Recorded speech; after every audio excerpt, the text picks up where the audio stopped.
جو بزدار کے ذریعے فرا گوگی کے ذریعے اس قوم کے اربوں روپے لوٹتے رہے، جن کو اب نوٹس گیا ہے تو ان کو گھریلو خاتون کہا جا رہا ہے، ان کی پشت پناہی تو چلیں ٹھیک ہے، وہ اہلیہ ہیں، بنتی ہے کہ انہوں نے جو بھی چوریاں چکاریاں ڈاکے ڈالے ہوں، فیملی ممبر ہیں تو ان کے لیے آپ نے بندوبست کیا ہے، وکلا کا بھی، آپ ان کے تحفظ میں بھی کھل کے سامنے آئے ہیں، فرا گوگی کے تحفظ کے لیے بھی آپ نے اقدامات کیا، آپ نے کہا وہ پبلک آفس ہولڈر نہیں ہے، بٹ یہ تاریخ میں پہلی دفعہ ہوا ہے کہ ایک پارٹی کا چیئرمین، ایک سابق وزیر اعظم ایک ایسے مجرم کو ساتھ بٹھائے جس نے یہ اعتراف کیا کہ اس نے جعلی دستاویزات بنا کے نہ صرف نوکری حاصل کی تھی ڈار برادران کے ذریعے، بلکہ اس کے ساتھ ساتھ اس نے ٹھیکے داروں سے کمیشن لے کے بھی ڈار صاحبان تک پہنچایا تھا۔ یہ وہ جماعت ہے جو کہتی تھی کہ ڈیولپمنٹ فنڈز نہیں دینے چاہیے M N As M P S کو، ان کا کام نہیں ہے، ان کا کام قانون سازی ہے۔ نہ صرف ڈیولپمنٹ فنڈ دیے گئے ہیں، ان ڈیولپمنٹ فنڈز میں باقاعدہ 10%، 15%، 20% کا جو ایک کمیشن ہوتا ہے وہ لے کے بھی پہنچایا گیا ہے۔ اور یہ آپ دیکھیں کہ وہ بندہ جو کہہ رہا ہے کہ کبھی مجھے الٹا لٹکایا جاتا تھا، کبھی سیدھا لٹکایا جاتا تھا، سیدھا لٹکانا کیا ہوتا ہے؟ یعنی اسکرپٹ بھی ٹھیک نہیں تھا، کسی تھرڈ گریڈ مووی کا اسکرپٹ لگتا ہے۔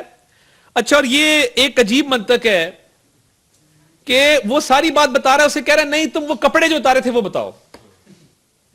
اب یہ عمران خان صاحب ہر اپنے پارٹی ممبر کے کپڑوں کے حوالے سے کیوں اتنے زیادہ شوقین ہیں کہ یہ بات لوگوں کو بتائی جائے؟ وہ نہیں بتا رہا جس کے ساتھ ہوئی ہے، وہ نہیں کہہ رہا کہ میرے کپڑے اتارے گئے، نہیں تم بتاؤ تمہارے کپڑے اتارے تھے۔ کوئی خدا خوفی کریں۔ اب آپ نے ملزمان کو، مجرمان کو ساتھ بٹھا کے جھوٹی پریس کانفرنس شروع کر دی ہیں، اور وہ اچھا دیکھیں کہ کس طرح ایک ولن کا منظر پیش کیا گیا ہے کہ جب ایک بڑے صاحب وہاں پہ آتے تھے تو آواز لگتی تھی۔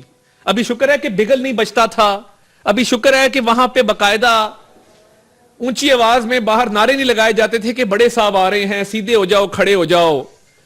مطلب اس قوم سے اب مذاق کرنا چھوڑ دیں۔ آپ نے پتہ نہیں کس نے آپ کو یہ تھرڈ ریٹ کسی فلم کا سکرپٹ دے دیا پڑھنے کے لیے کہ جس میں سیدھا بھی لٹکایا جاتا ہے، جس میں کپڑے بھی اتارے جاتے ہیں، جس میں بڑے صاحب کی آمد کا جو ہے وہ بگل بھی بجایا جاتا ہے۔ تو یہ نوبت یہ آ گئی ہے کہ آپ نے اپنی بیٹی والے کیس میں تاخیری حربے استعمال کیے، توشہ خانہ میں تاخیری حربے استعمال کیے، آپ نے فرد جرم نہیں عائد ہونے دی۔ اب آپ کے پارٹی کے ممبران جن پہ رشوت لینے، رشوت دینے کا الزام ہے، جن پہ جعلی دستاویزات بنا کے نوکریاں بانٹنے کا الزام ہے، ان کے دفاع کے لیے آپ نیشنل ٹیلی ویژن پہ آ گئے ہیں، اپنے دائیں بائیں بٹھا کے پوری قوم کے سامنے بے شرمی کے ساتھ ان کا دفاع کر رہے ہیں۔ یہ جو دور نظام عدل کی ہم بات کرتے ہیں، اور یہ بات کرتے ہیں کہ اس ملک میں دو نظام عدل ہیں، عمران خان صاحب کے لیے قانون اور ہے، باقیوں کے لیے قانون اور ہے۔ آپ مجھے بتا دیں، میں مڈل کلاس کا ایک آدمی ہوں، مجھے بتا دیں آپ کو یا مجھے یہ سہولت میسر ہے کہ لاہور کینٹ میں، مین کینٹ کے اندر 2.5 کروڑ روپیہ فی کنال کوٹھی کو مل جائے یا پلاٹ مل جائے؟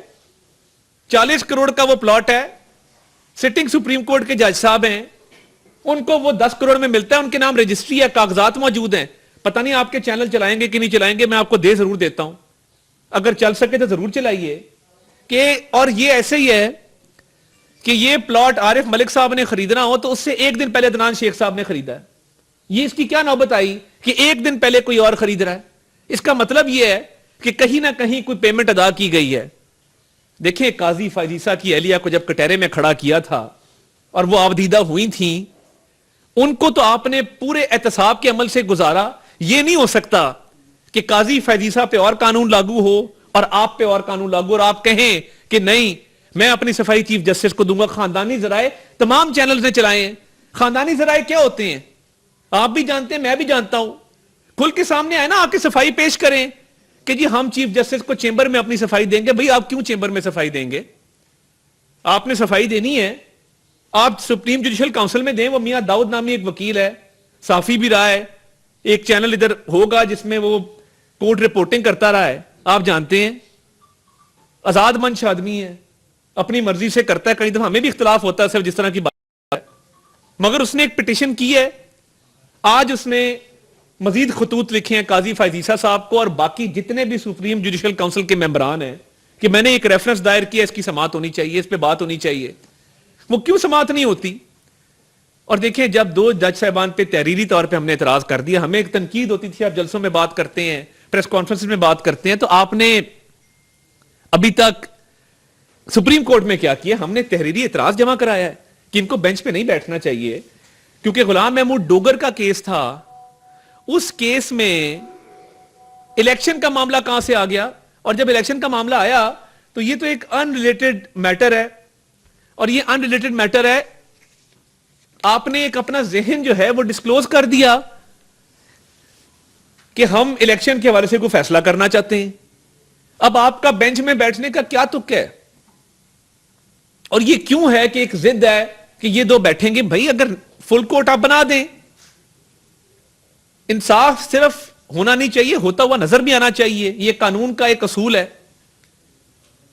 مطلب یہ دورہ نظام عدل یہ ہوتا ہے کہ ایک کو آپ بیٹے سے تنخواہ نہ لینے پہ نکال دیں اور دوسرے کو بیٹی چھپانے پہ بھی نہ نکالیں, تو یہ دورہ نظام عدل چل نہیں سکتا. اس ملک کے جتنے مسائل ہیں, چاہے وہ معاشی مسائل ہوں, وہ بے روزگاری ہو, وہ غربت ہو, وہ بھوک ہو, وہ مہنگائی ہو, یہ نظام عدل کی وجہ سے ہے کہ ناانصافی پہ فیصلے ہوتے ہیں, ترقی کے سفر کو روکا جاتا ہے, ایک کو لاڈلا ڈکلیئر کیا جاتا ہے اور ایک کو کٹہرے میں کھڑا کر کے سزا دے دی جاتی ہے.